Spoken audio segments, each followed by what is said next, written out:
changes happen because of the advancement in technologies. In case of energy, we are seeing the power of solar and battery.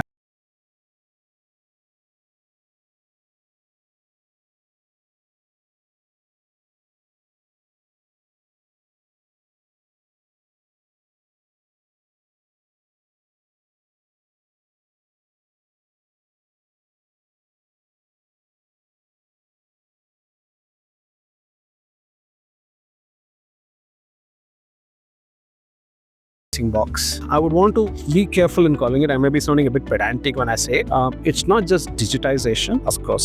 So I alluded to how digitization is equally important. But I want to double click on digitization. There's one part of digitization that's a very, very important element, which is the digital infrastructure. I'm an infrastructure technologist, and there is this digital infrastructure which we think is a very important way. If we can embrace that way of thinking, use that way of thinking with the collective wisdom of government, market players, civil society to build new digital infrastructure designs, frameworks, one such as DEG.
That can translate this way of thinking into a very, very specific set of interventions. But like with all infrastructure, when I talk about infrastructure, the general metaphor that I go with in these rooms is think of it as roads, not the cars. For a moment, if I were to invite you, and in Bangalore, it's quite versatile to have that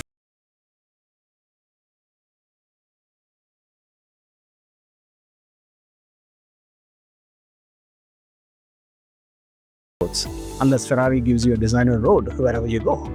So the idea of the roads as our infrastructure is as important as the solutions of cars. The funny part is we don't think about infrastructure. Infrastructure is always the invisible area of the conversation. Some of the big initiatives that are being taken, like India Energy Stack for Ministry of Power, how do we manage and disperse demand from the peak time to non-peak time, I think is a digital opportunity.